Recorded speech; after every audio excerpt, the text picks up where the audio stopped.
This is an excellent example of the less is more approach to filmmaking. It manages to include more intrigue and intensity in a man walking down a corridor than any Fast and Furious movie, with its constant explosions and loud noises, does.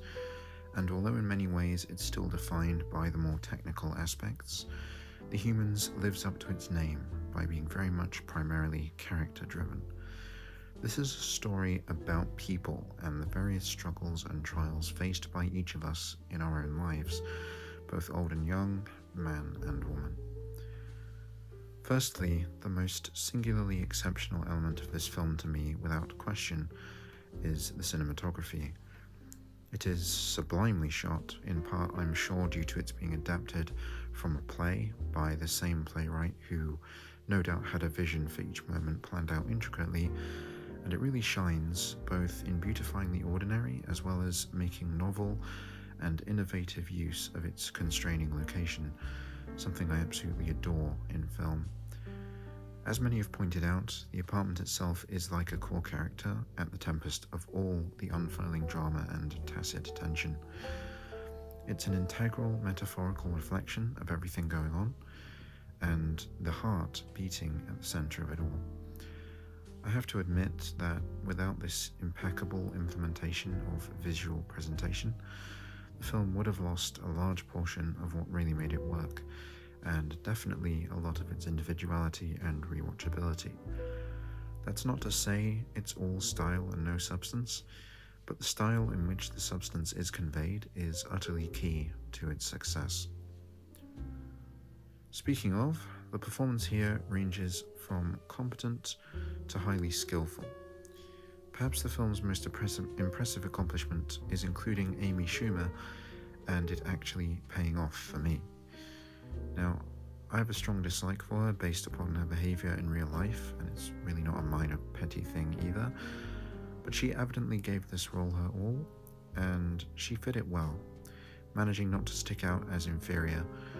So, in fairness, I commend her acting ability as far beyond my admittedly low expectations. I'm sure it helped that she was playing a character that felt pretty centered around material she is known for outside it.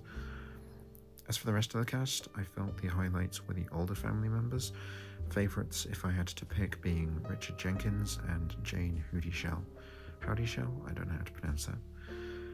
They both embodied their caricatures perfectly, turning them from cardboard cutouts that they would have been in lesser hands into fleshed out and immersively authentic representations of very real and relatable people, flawed and riddled with toxic traits, but at their hearts caring and definitely full of love for their family.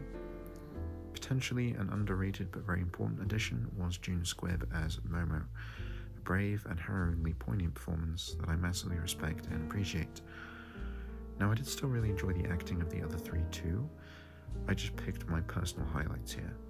Everyone in this film was solid, thoroughly believable, and very commendable. The story and development here is for the most part very subtle, and I really connect with that. I enjoy being able to unpack each element and add my own interpretations and imagery to the narrative, as it makes things very malleable in a positive sense for differing audiences. A hugely appropriate touch to a story about the clashing of differing perspectives and problems. Some may find dissatisfaction in the lack of resolution here. There is no big explosion scene where everybody thoroughly loses their shit with each other, thus venting all the pent-up anger and coming to connect much deeper as a family. However, this is so much more realistic, but also isn't necessarily completely depressing, as it does make clear this family care for one another, and none are completely irredeemably heartless bastards in any sense. I do like it when films have the balls to defy convention and the demands of a general audience, which, like with No Country for Old Men, which I watched the day before this film, is perhaps why this element was personally very appealing to me. I could understand why it could be an issue for others though.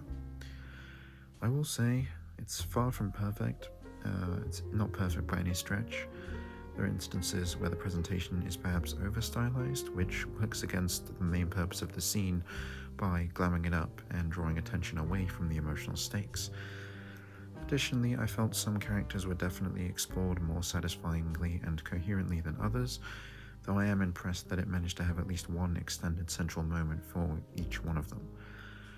Overall, I am delighted that this was made the way it was, and I plan to watch this again, both with others and on my own. I feel a little change with more viewings. The one I had was, let's say, not on the most premium of systems, and perhaps it may even increase my score in future, or even decrease it, but hopefully not. Still, as of now, I think the positives outweigh the negatives in a big way, and I would highly recommend The Humans for those seeking a mature, moving, and deeply personal film.